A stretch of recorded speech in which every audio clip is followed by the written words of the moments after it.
Hi there, this is Certified Master Life Coach Tina Heisman. Thank you so much for joining my live weekly marriage coaching call. Today we're going to talk about love languages. But before we get started, I want to let you know that I have a free private Happy Wives community on Facebook where you can come to get inspiration for your marriage. And it is a place that I keep positive, and so I want you to know that it is a positive, safe place. You can find it at facebook.com/groups/The Happy Wives Community. And if that's all too much to remember, just head on over to my website, tinaheisman.com. There's a banner at the bottom of the front page that will take you right there. Also on my website, you will find that I've created a free download called the Marriage Makeover Guide.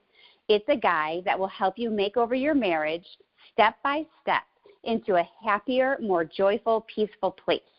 So just visit my website to download it. Okay, so that's all of the business. Let's dive right in. The topic for today's call, how to speak your husband's love language. This is a topic I think a lot of us are familiar with, the love languages by Dr. Gary Chapman. He's a counselor. So for me, there was a time in my marriage where I felt like I loved my husband so much, but he wasn't feeling it. I would say I love you with my words, and I would hug him and kiss him, but this did not give him the impression that I loved him. It didn't convey the same feelings and emotions to him that it meant to me. And thank goodness I came across this book, The 5 Love Languages by Gary Chapman, because it really helped. Gary Chapman teaches that we all have an internal love tank that needs to be filled up. So you can imagine like your gas tank is kind of the example that he uses. And Dr. Chapman teaches that there are 5 different primary ways to fill up people's love tanks. And each one of us has one primary and one secondary love language. So there's one way that speaks to us more than the others. And there's probably a second sort of right behind it. Dr. Chapman also teaches that people tend to give love in the way they prefer to receive love. So it's important for couples to learn each other's love language so that you can communicate clearly. So how do you do that? Well, first, let me share with you what the 5 languages are. They are physical touch, words of affirmation, quality time, acts of service, and gifts. And we're going to go through each of these one by one. So if you have pen and paper, if you need to take notes, you can. Otherwise, the book would be a great read. So to figure out what your love language is, which mine were words of affirmation and physical touch.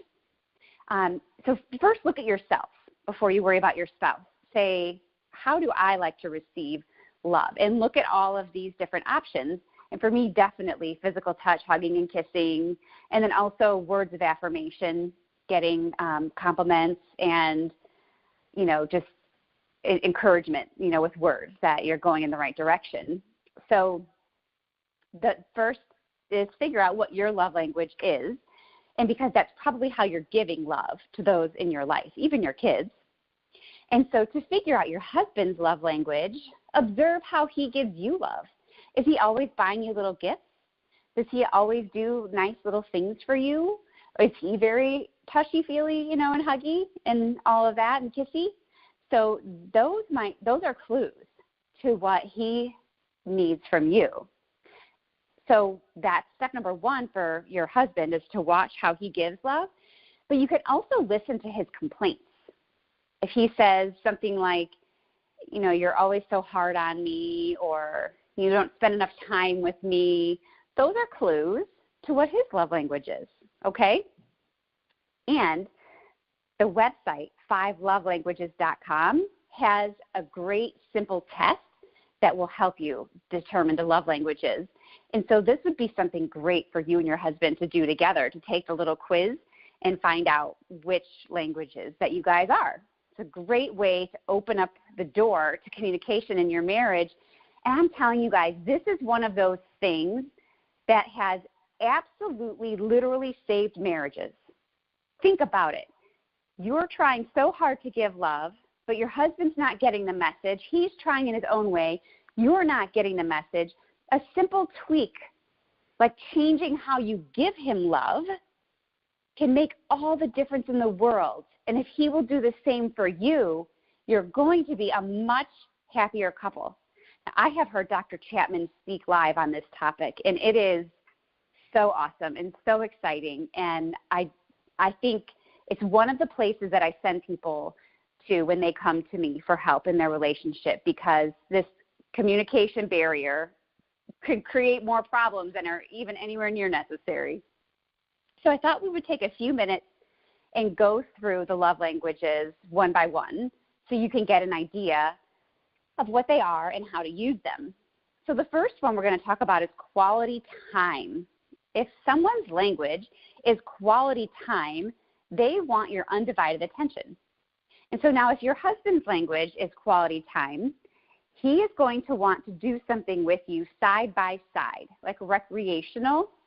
And this is how men are. They prefer side-by-side activities versus face-to-face typically.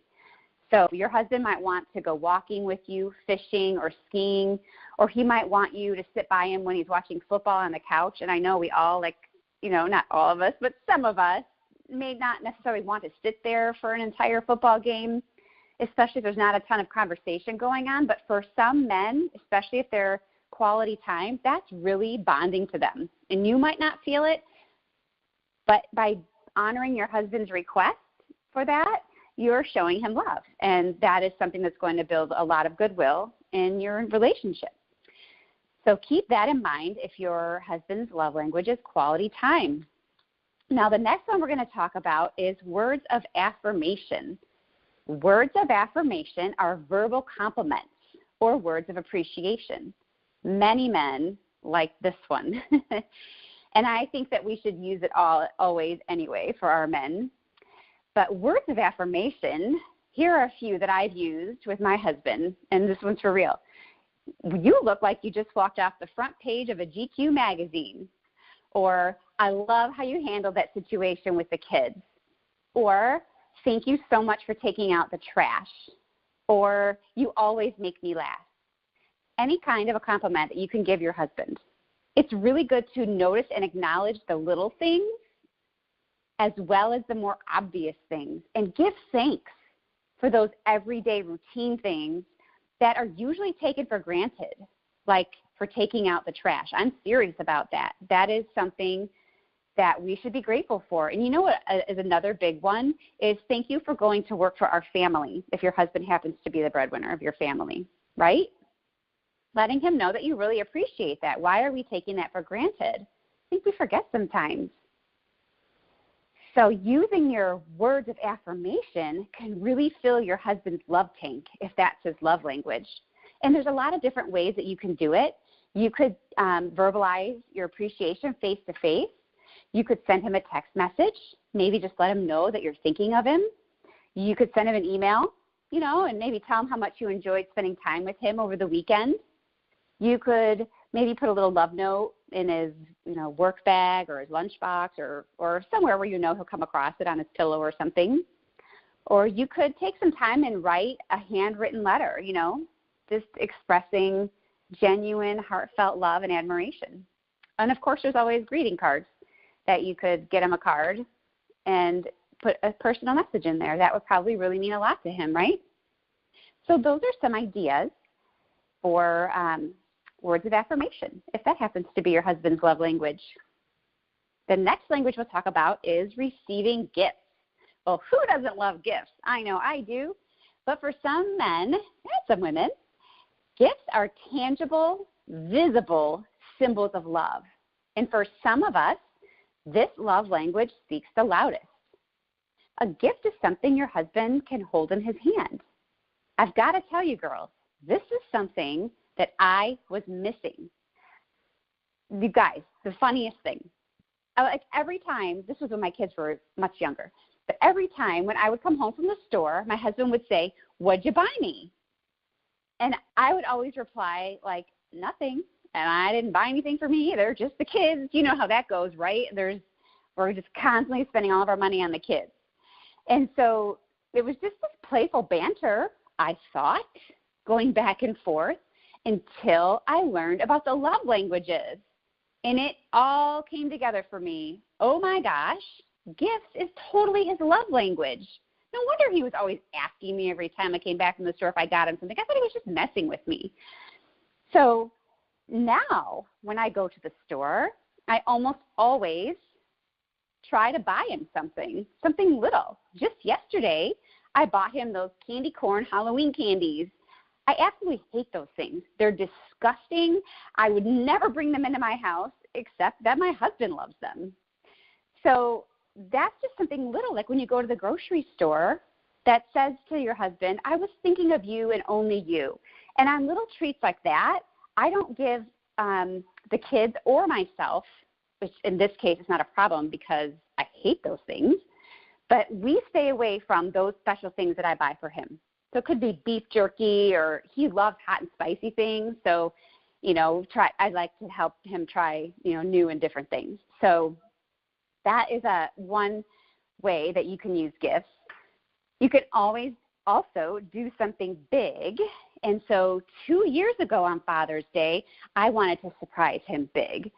So I wanted to buy him a new TV. Ours was pretty old, and it was too small for the space of our family room, but it was going to cost $1,000, probably I figured, for what he would want.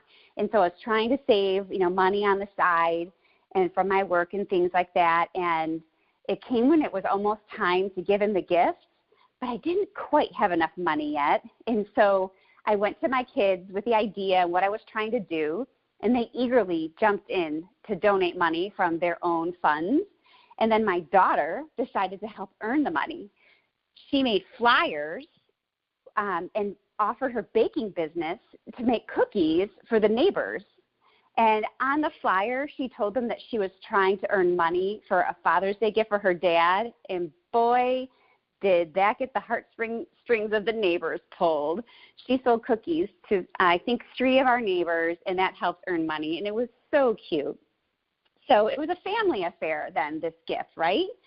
And the thing was, with this TV, I kind of knew he'd probably have to take out his own TV, right? You know how guys are. There would be certain features that he wanted that I wouldn't be aware of. So we printed out a $1,000 gift certificate for him, and then we went to the bank and we withdrew the $1,000 in $100 bills so that we could give him the cold, hard cash.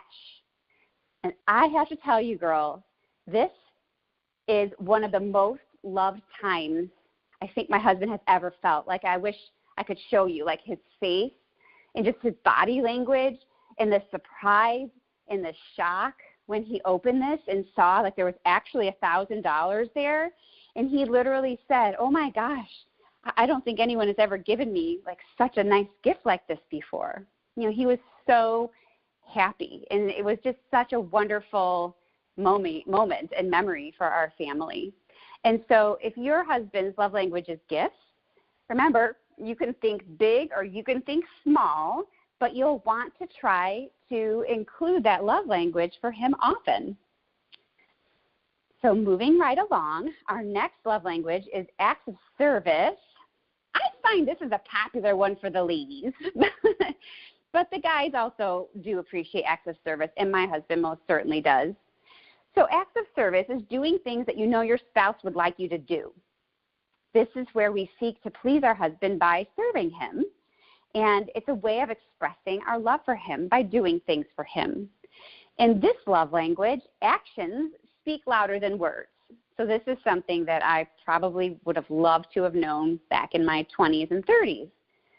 So now in our house, this means that I do little things for my husband to help make his life a little easier, like maybe picking up his allergy medicine or taking care of the dry cleaning.